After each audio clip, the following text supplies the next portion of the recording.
100 anos depois da Reforma Protestante, começou, ali na Europa, surgir algumas doutrinas duvidosas, e uma dessas doutrinas foi a doutrina do livre-arbítrio, né, que estava sendo implantada ali por Jacó Armínio. E Jacó Armínio morre, e alguns dos seus discípulos, que eram chamados remonstrantes, estavam levando essa doutrina adiante.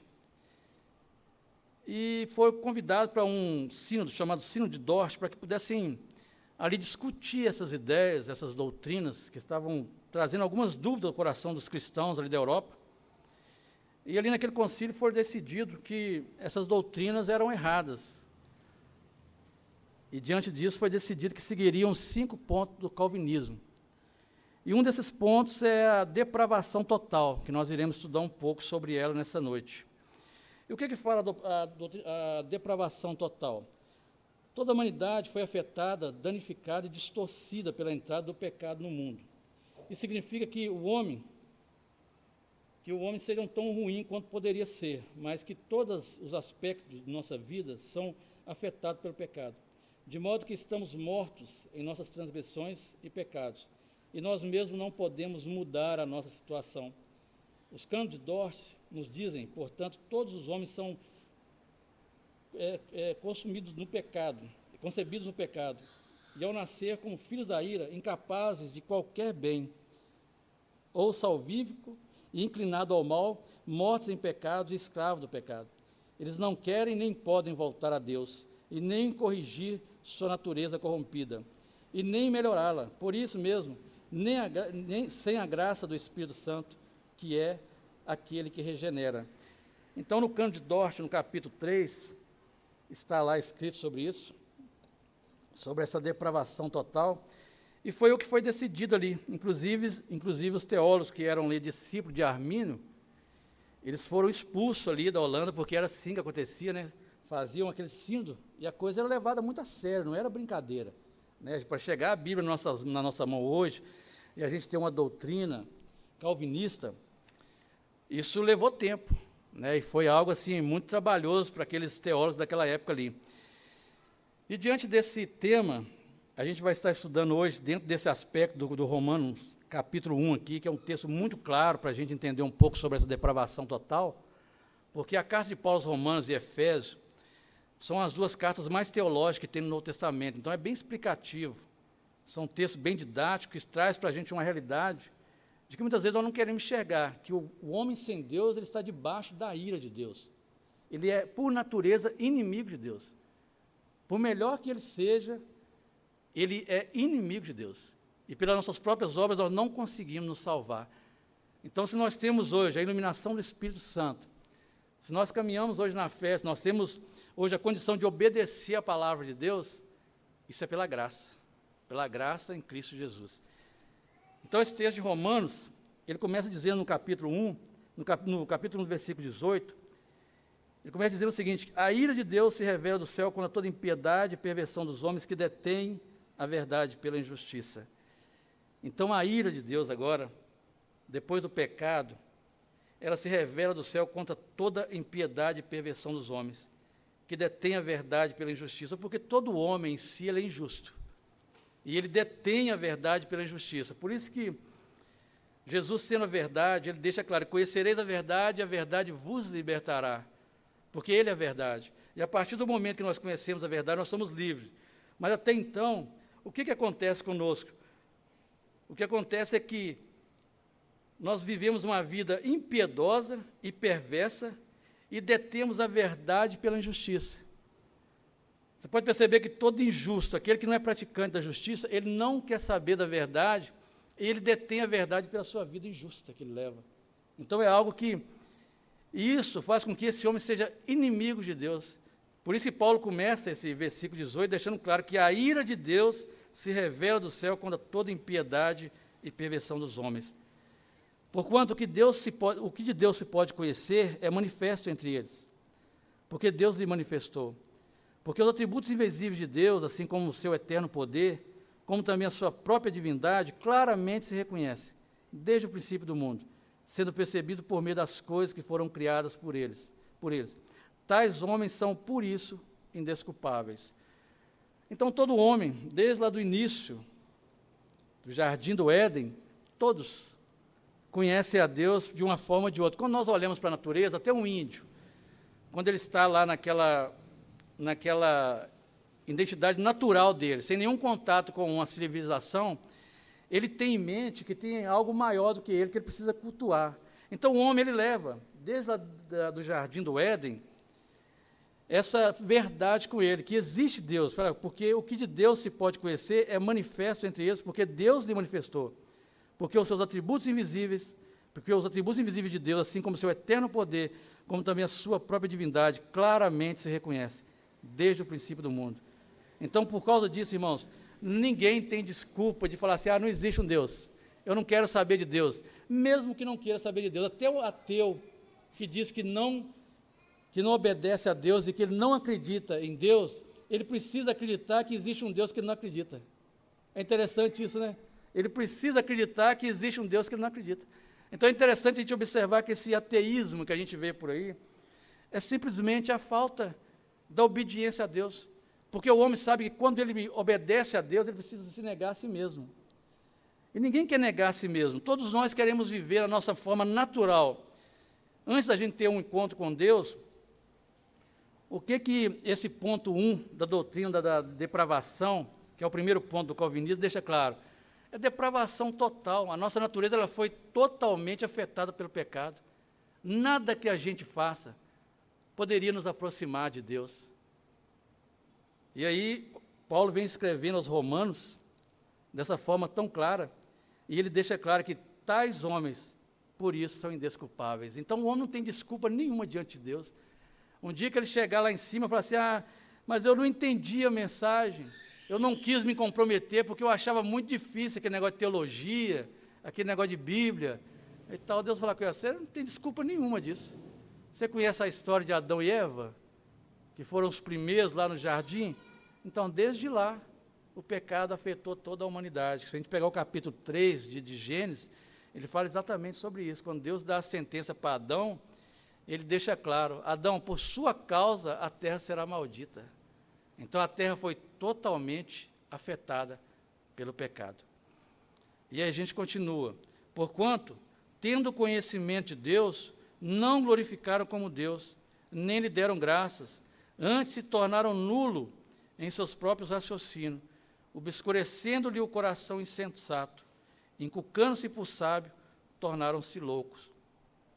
Então, em vez deles glorificarem a Deus, o que o texto está dizendo aqui? Eles tinham conhecimento de Deus, mas ao invés de glorificar a Deus e lhe darem graça, o que eles fizeram? Se tornaram nulo em seu próprio raciocínio, obscurecendo-lhe o coração insensato. Então, preferiram viver nas trevas, andar em desobediência a Deus.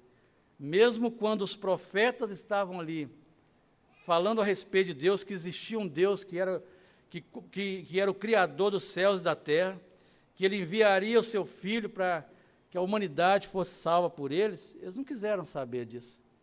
O que eles fizeram? Não deram graças a Deus e anularam seus raciocínios. Então começaram a inventar, porque aqui Paulo está escrevendo aos Romanos, e os romanos tiveram muita influência da Grécia.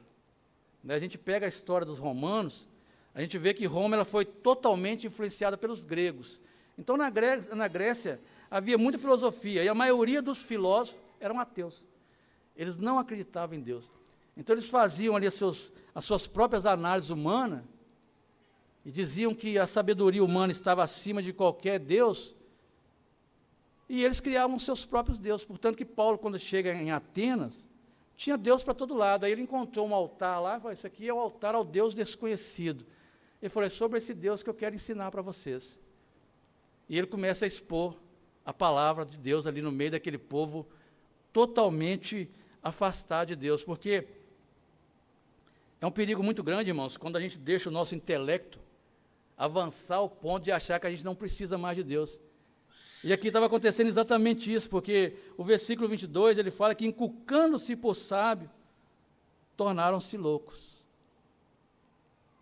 Então a Bíblia deixa clara que a sabedoria do homem é loucura para Deus. Então essa sabedoria humana que o homem tem sem Deus é uma loucura. É uma loucura completa. A gente percebe que, quando a pessoa se torna um intelectual afastado de Deus, ele começa a blasfemar contra Deus. Ele começa a dizer que Deus não existe, que isso é coisa da cabeça humana. E era isso que esses homens faziam.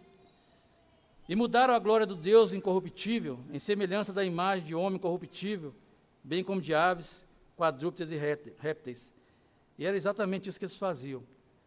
Até os imperadores romanos gostavam de ser chamados de Deus, e quem não adorava eles como Deus eram mortos. Portanto, que muitos cristãos ali na Roma antiga foram mortos exatamente por isso, porque depois que eles se convertiam, eles não se prostravam diante de nenhum outro Deus, e nenhum governador para eles era considerado Deus, e por isso eram mortos, porque aqueles governadores e imperadores, eles gostavam de ser chamados de Deus, e todos que não adoravam como Deus eram mortos. E a gente percebe que era exatamente isso que acontecia. Lá na Grécia, quando você vê aqueles resquícios ali da história que ainda existe lá, você vai ver que todo lugar que você vai ali tinha uma estátua, ou de um animal, ou de um homem. Era exatamente isso que eles faziam aqui. Ao invés de adorar um Deus único, o que eles faziam? Eles fizeram a imagem de homens corruptíveis, né, homens pecadores, bem como de aves, quadrúpedes e répteis. Então adoravam a imagem de animal, de aves e de homens. E Deus, ele deixa claro que ele estava irado com esse tipo de coisa. E se a gente trazer para os nossos dias modernos, irmãos, quantos de nós também, às vezes, deixamos algo tomar o nosso coração que não é Deus? Qualquer coisa que ocupe o seu coração se torna um Deus na vida da gente. Pode ser um carro, uma casa, um namorado, um marido, uma mulher. Se ele estiver em primeiro lugar, ele se torna um objeto de adoração, de idolatria. E a gente sabe que o pecado da idolatria é como se fosse uma feitiçaria, né? É algo assim, totalmente abominável aos olhos de Deus. E a gente vai seguindo aqui. Por isso Deus entregou tais homens à imundícia, pelas concupiscências do seu próprio coração, para desonrarem o seu corpo entre si. Então o que Deus faz quando ele vê aquela situação toda acontecendo ali? Ele entrega aqueles homens. E aqui é algo interessante, irmãos, que ele fala que Deus entregou tais homens à imundícia. Né? A gente quase não ouve falar essa palavra hoje. Mas quando os antigos se referiam a uma imundícia, era algo sujo, era algo totalmente que ninguém queria chegar nem perto e nem tocar. Era sujeira. Era algo que ninguém queria nem chegar perto. Então, o que Deus faz com esses homens? Entrega esses homens à imundícia, à sujeira, à loucura. Eles que eram os homens sábios da época, os filósofos, os gregos, os romanos, o que Deus faz com esses homens? Fala para mim, vocês são loucos. E por essa loucura que vocês estão cometendo, eu vou entregar vocês à imundícia, pela concupiscência do seu próprio coração, para desonrar o seu corpo entre si. Então ali começa todo aquele tipo de orgia que existia naquela época, né, parentes se relacionando, era homem com homem, mulher com mulher, eram grupos que se juntavam para participar de todo tipo de depravação humana que existia naquela época. Isso era prática comum dentro do Império Romano e na Grécia Antiga. Então Paulo vem traçando todo esse contexto romano, porque aqui ele está escrevendo aos irmãos ali de Roma, que aquele povo estava totalmente perdido. Exatamente por eles terem abandonado a Deus. Eles tinham certeza de que era Deus, mas eles falaram, esse Deus aí nós não queremos seguir. Porque eles já conheciam, né, todo aquele contexto. Porque quando a gente vê lá em Gálatas 4, quando fala que, né, Jesus, Gálatas 4 ali fala que Jesus ele veio na plenitude do tempo, então ali já tinha filosofia, já tinha religião e já tinha política.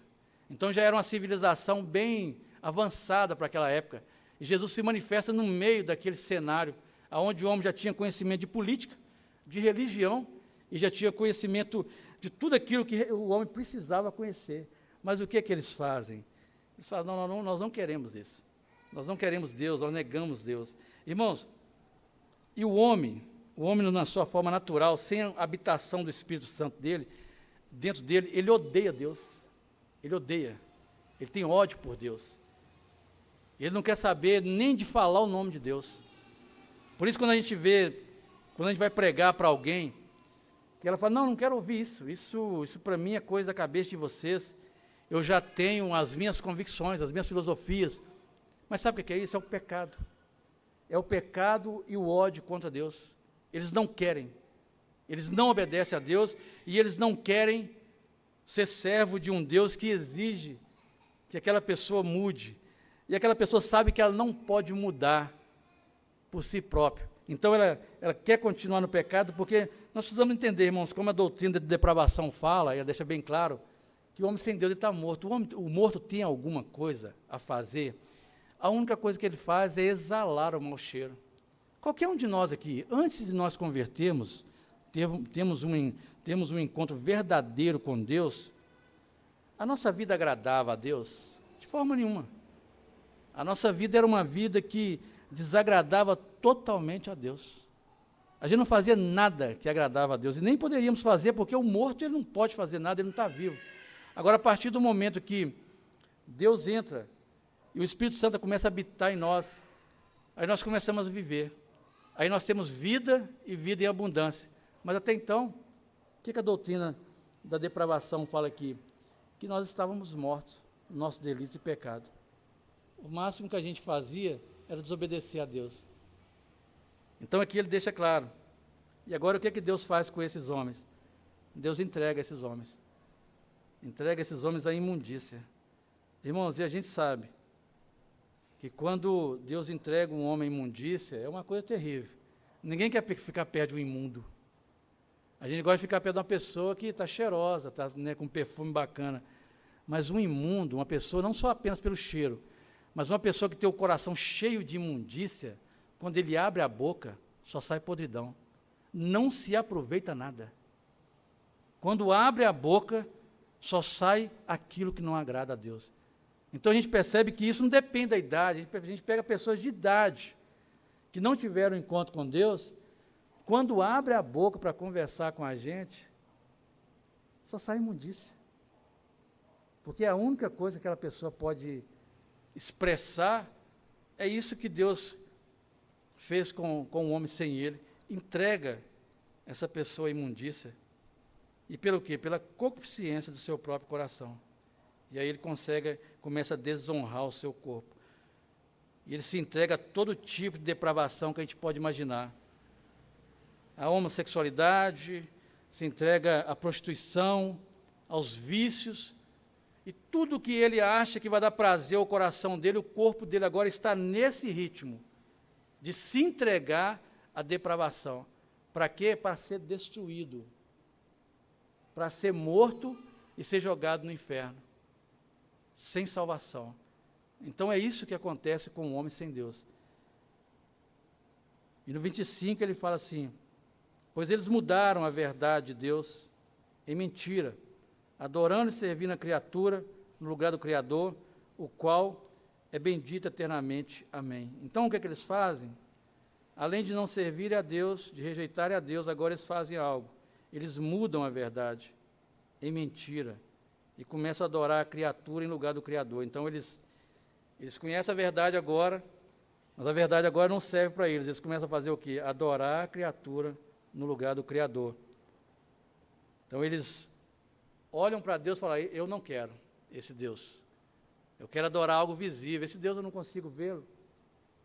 Então eu quero adorar algo visível. Mas Deus era um Deus invisível, mas ele era vivo.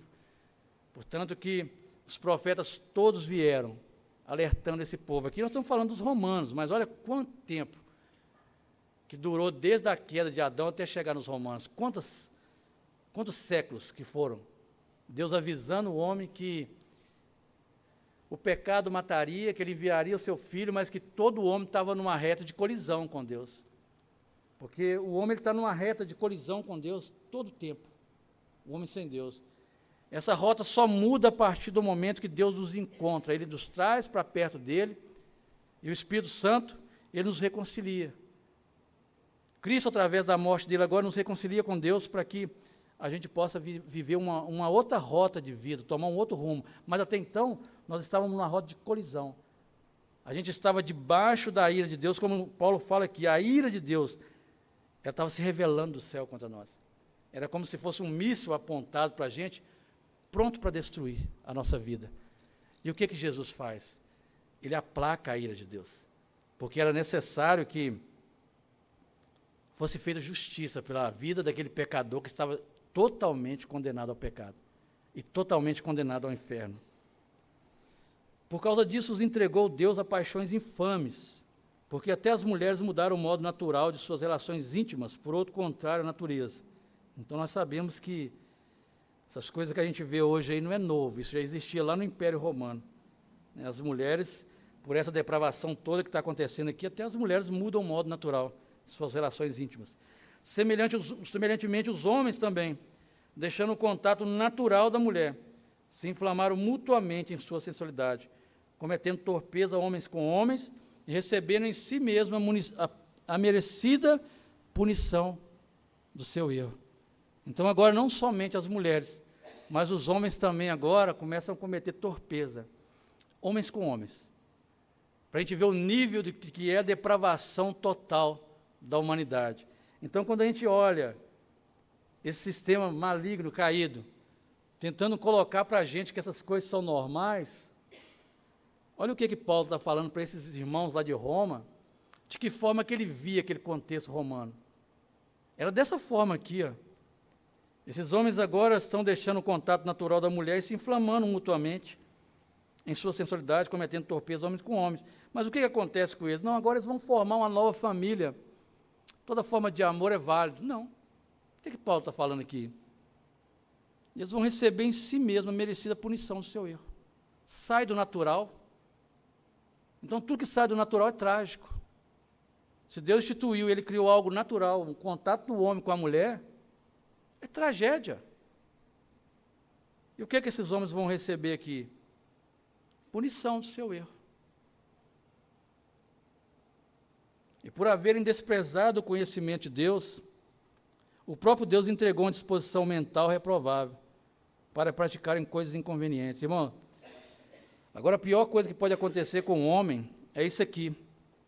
Quando ele despreza o conhecimento de Deus, e o próprio Deus o entrega agora uma disposição mental reprovável. Então, entrega a loucura mesmo. Total. Então, aqui fala da mente. Então, Deus, ele fala assim, ó, vou entregar você a você mesmo. Então, Deus faz isso aqui, ó. Ele entrega o homem a uma disposição mental reprovável. E o que o homem começa a praticar? Coisas inconvenientes. Coisa que não convém. Exatamente porque agora Deus se afasta, fala, você quer caminhar sem a minha presença? Sem a minha direção? Sem a minha sabedoria? Sem o meu amor?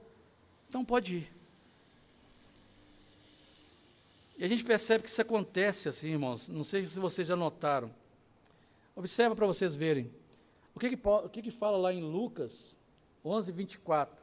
Quando a gente percebe ali que Deus fala que quando o homem, né, tem um encontro com Deus ali, e ele se afasta de Deus, e aí o que acontece com ele? Vem 7 demônios pior do que aquele que já estava habitando ali. Né? O inimigo está vindo ali, ele encontra a casa limpa e ornamentada, aí ele traz mais 7. Eles começam a habitar naquele corpo. E a Bíblia fala que aquele homem se torna pior do que ele era.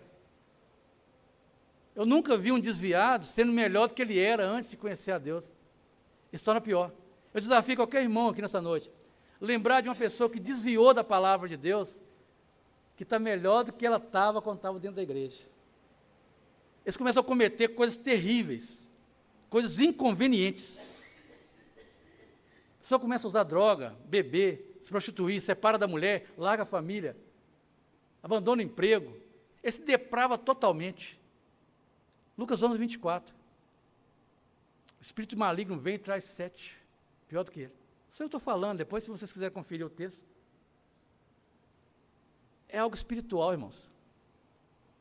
São coisas espirituais, que muitas vezes nós não, por não entendermos, aí fala assim, uma pessoa estava tão bem na igreja e tal, agora ele afastou da comunidade, afastou da presença de Deus, e agora ele está aí perdido. E Deus permite, né, como aquele filho pródigo, né, Deus permite que vá lá, come com os porcos. O dia que você se arrepender, né, a casa do pai está aí. E não tem coisa pior, irmãos, do que a gente ser entregue por Deus a nós mesmos. Porque o que vem a seguir é a consequência dessa entrega, no versículo 29. O que essas coisas convenientes, o que são? Aí Paulo explica. A pessoa começa a ficar cheia de toda injustiça, malícia, avareza, maldade, possuídos de inveja, homicídio, contenda, dolo, malignidade, sendo difamadores, caluniadores, aborrecidos de Deus, insolentes, soberbos, presunçosos, inventores de males e desobedientes aos pais. A gente acha que é brincadeira um filho desobediente. A gente acha que malícia, avareza, não, isso aí Deus perdoa, é coisinha simples. Acho que o pecado grave mesmo é um assassino, é um ladrão que foi preso. Não, olha a quantidade de pecado que Paulo, inspirado pelo Espírito Santo, deixa claro que começa a acontecer na vida da pessoa a partir do momento que Deus entrega essa pessoa uma disposição mental reprovável. Olha a quantidade de coisinha que a gente convive com ela no dia a dia e nós achamos que pecado é só o assassino. Então quer dizer que essas coisas inconvenientes que o homem está sendo colocado aqui, tipo uma malícia, a avareza, a maldade, a inveja, então isso não é pecado, é só o homicídio, né, igual está falando aqui. A contenda, você já viu alguém fazendo contenda de irmãos, um contra os outros? Acho que no nosso tempo, acho que não tem isso mais não. A pessoa se tornar uma pessoa maligna, começa a ser difamador, calunia os outros, aborrece a Deus assim com as suas atitudes, pessoas insolentes, soberbos. Então isso tudo é uma lista, irmãos, de pecado, de coisas inconvenientes, que Deus, Ele permitiu de Paulo listar aqui, para a gente ficar ciente que esses pecados, é o mesmo pecado do homicídio aqui. Você pode ver que o homicídio está no meio aqui, é o mesmo pecado. É o mesmo pecado. Porque para Deus não tem pecadinho nem pecadão, os pecados não têm. Tem consequências, né? Umas piores, outras mais graves, mas para Deus pecado é pecado. Pecado não tem diferença. Se a pessoa mata, se a gente pegar os mandamentos, a gente vê claro lá que não matarás, não roubarás, não furtarás, não dirás falso testemunho contra o seu próximo. Então até um falso testemunho, o homicídio, o roubo, para Deus é a mesma coisa.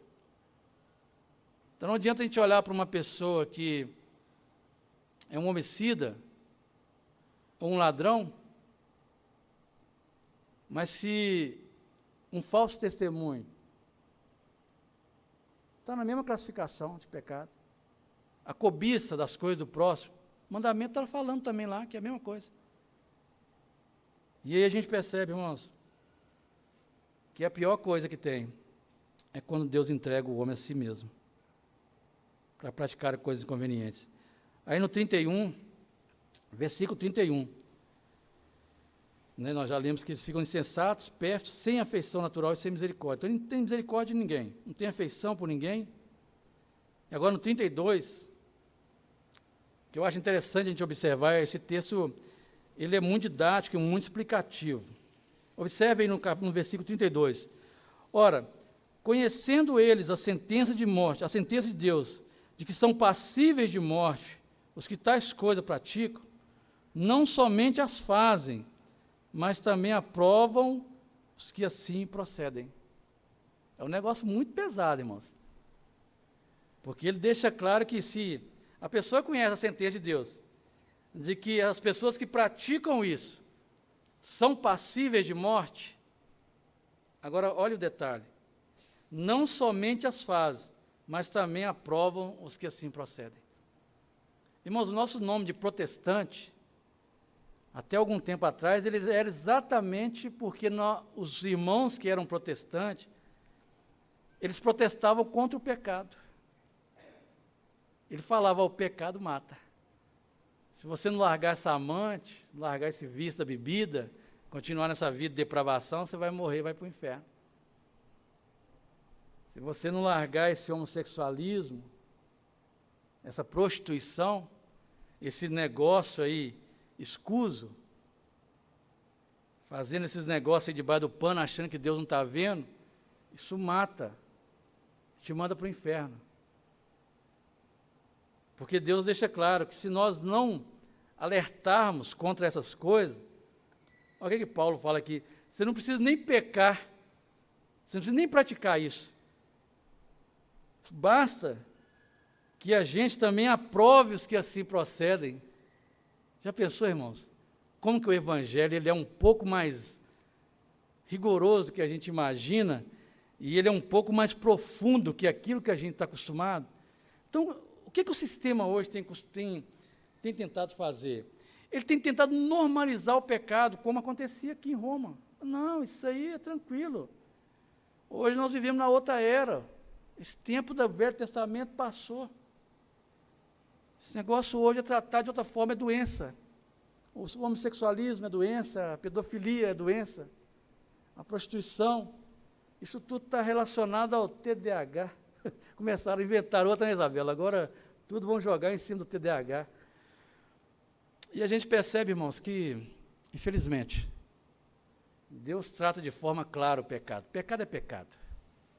Deus não vai tratar o pecado como doença. Daqui a um dia eles vão querer normalizar a pedofilia, como fazem em alguns lugares aí que casam homens de 40 anos com uma menina de 12. Isso é uma prática até normal dentro de alguns países muçulmanos. Meninas de 12, 13 anos, crianças, casando com homens de 50, 60, 13, até de mais idade. São vendidas como escravas sexuais. Estão tentando normalizar isso como coisa cultural. Pastor Roy sempre fala aqui, no cristão ele é contra a cultura. Porque a nossa cultura atual, e desde a época dos romanos, ela é totalmente depravada. Totalmente. Por isso que o cristão ele não é aceito em lugar nenhum. Lugar algum o cristão vai ser aceito. A partir do momento que ele começa a protestar contra o pecado, ele vai achar inimigo para ele. Irmãos, isso é graça. É misericórdia de Deus de hoje nós não estamos mais nessa depravação total. Porque eu tenho certeza que alguns de nós aqui, se olharmos para trás, antes de ter aceitado o convite que foi feito a nós, para sair dessa depravação total, nós cometíamos isso aqui, ó. Esses pecados. Alguns desses aqui a gente cometia. Para provar que nós estávamos no alvo da ira de Deus. Nós não tínhamos nenhuma condição de ser salvo por nós mesmos. E Paulo deixa claro, olha, se vocês normalizarem o pecado, vocês vão receber a mesma punição. Por isso que a igreja, irmãos, ela está dessa forma que a gente vê aí fora. Não faz efeito nenhum no mundo. Poucas igrejas ainda têm pregado a palavra da forma verdadeira, porque a maioria delas já se entregaram à normalização do pecado. Hoje já não pode mais tratar o pecado, porque senão a gente perde o irmão. Antigamente não. Antigamente o conselho disciplinava a pessoa ficava sentada aqui por um tempo determinado, até que ele fosse restaurado. Não era por mal, não. É para que aquela pessoa abandonasse o pecado e fosse restaurado por Deus. Hoje, dependendo da disciplina, o irmão levanta e leva a igreja à justiça. Para a gente ver o nível que está chegando. Ou, no mínimo que ele faz, é sair da igreja. Porque não aceita ser disciplinado. Mas a Bíblia fala que Deus disciplina que Ele ama. E aqueles que são dele sabem quando ele erra. E sabe quando está sendo disciplinado por Deus. Não precisa nem ser disciplinado pela igreja. Às vezes ele sabe no íntimo do coração dele que aquilo que ele está sofrendo por causa do pecado é uma disciplina justa de Deus, porque Deus é um Deus justo. Ele não compartilha com a injustiça. Porque deixa claro aqui, ó, que eles detêm a verdade pela injustiça. Agora, quem anda com Deus anda na verdade. Por mais que doa, por mais que seja caro, ele vai andar na verdade porque ele anda com Deus. Agora, aquele que não pratica a verdade, ele é praticante da injustiça. Ele é filho da ira de Deus. Então, irmãos, quando a gente olhar para essa cultura, como essa cultura romana aqui, totalmente depravada, e o povo aqui já estava normalizando o pecado. Isso acontece com a nossa cultura hoje. A gente está sendo bombardeado pela mídia para que a gente possa normalizar o pecado. Mas nós precisamos voltar à palavra. Porque se vocês observarem aqui, no versículo 24, Deus faz a primeira entrega, que Deus entrega esses homens à imundície. No versículo 26, ele faz a segunda entrega. Deus entrega esses homens agora a paixões infames. No versículo 28, Deus faz a terceira entrega, que é a pior. Deus entrega esses homens a uma disposição mental reprovável para praticarem coisas inconvenientes. Aí a gente fala assim, mas qual que é a solução para isso? Qual que é a solução para esse desastre do pecado? Para essa tragédia que o pecado causou no mundo? Paulo tem a resposta. Paulo tem a resposta clara. A única coisa que pode mudar essa rota do homem, ele fala, olha, se você voltar um pouquinho aí, no versículo 16 do capítulo 1, ele fala assim, pois não me envergonho do evangelho, porque é o poder de Deus para a salvação de todo aquele que crê, primeiro do judeu e também do grego, visto que a justiça de Deus se revela no evangelho, de fé em fé, como está escrito, o justo viverá pela fé. A única coisa que pode mudar a rota do homem, do pecado, é o evangelho. É ele conhecer o evangelho. E quem que Deus incumbiu dessa tarefa de pregar o evangelho? Cada um de nós. É a única rota, Ismael, que Deus pode mudar. É a única forma que Deus pode mudar essa rota do homem que está debaixo da ira dele, condenado à morte eterna. Pregação do evangelho.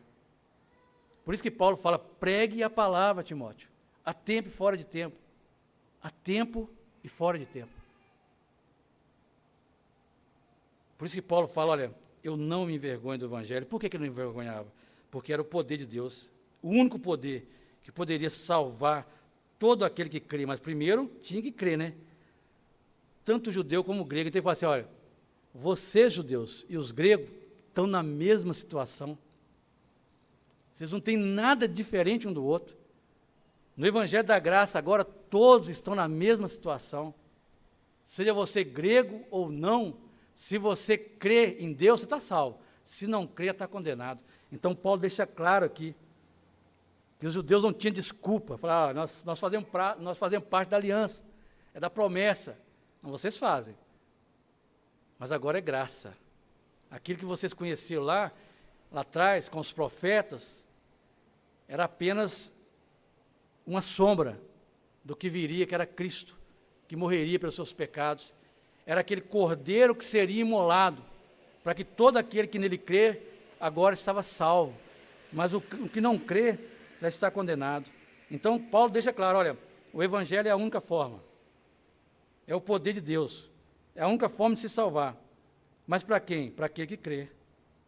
Por que acontece isso? Porque, visto que a justiça de Deus se revela no Evangelho. Que justiça que revela no Evangelho? Cristo Jesus. A justiça de Deus. O injusto que morreu, o justo que morreu pelo injusto. Essa é a justiça que é revelada no Evangelho. O Evangelho de Gênesis e Apocalipse, ele vai falar do amor de Deus, que entregaria o seu Filho para ser morto, para que essa justiça alcançasse a minha e a sua vida. E agora a justiça de Deus se revela onde? No Evangelho. E é de fé em fé, irmãos, que o justo irá viver na terra. Que Deus possa nos abençoar. Tem solução para a depravação do homem? Com certeza. Tem solução. Qualquer um que você vê aí fora, que está perdido, tem solução. A partir do momento que ele crê e obedecer a Deus, a solução para ele. Mas o importante, irmãos, é que a gente conheça que o homem sem Deus, ele é depravado. Depravação total. Então ele pode fazer coisas boas, pode até se intitular um bom homem, uma boa mulher, mas morre e vai para o inferno do mesmo jeito, porque a única justiça que nos justifica é a justiça de Deus. A Bíblia deixa claro que a nossa justiça é como trapo de imundície. Não serve para nada. Só serve para ser jogada fora. Vamos orar? Senhor, nós queremos agradecer ao Senhor, Pai, por esse estudo que o Senhor trouxe ao nosso coração nessa noite, de uma forma clara, que se não for pela graça do Senhor, nós estamos condenados. E nós queremos agradecer ao Senhor, porque essa graça nos alcançou. O perdão do Senhor nos alcançou. Hoje nós somos perdoados pelo Senhor, coisa que nós não merecíamos, mas o Senhor, pela sua infinita graça, o Senhor nos dá a salvação eterna em Cristo Jesus. E o Senhor nos promete que um dia nós estaremos com o Senhor na glória. E nós queremos viver nessa esperança, Pai, na esperança da vida eterna. Por mais que nós sabemos que nesse mundo nós passamos por muitas dificuldades, e nesse mundo nós teríamos aflição, como o próprio Senhor Jesus deixou claro para nós, que nós teríamos aflição, mas ao mesmo tempo Ele nos anima, dizendo, tem de bom ânimo, porque da mesma forma que eu venci a morte, vocês irão vencer também. Que o Senhor possa nos abençoar, Pai, para que nós possamos ter essas verdades contidas em nosso coração, para nós não pecarmos contra o Senhor. É o que nós te pedimos e agradecemos em nome de Jesus. Amém. Deus abençoe, irmãos.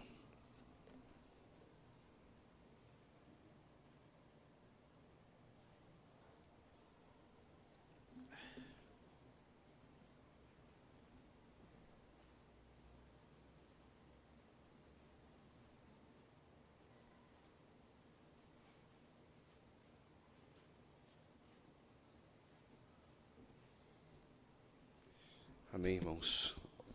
Quero agradecer a Deus pelo estudo de hoje, que Deus abençoe sua vida. Queridos, eu quero também só lembrar os presidentes das sociedades internas, planejamentos, relatórios, lembrem das datas no boletim. E no mais, eu quero desejar a vocês um excelente final de semana. Orem pela reunião do conselho que teremos sábado, que Deus possa nos conduzir em todas as coisas. Um abraço, que Deus abençoe os irmãos.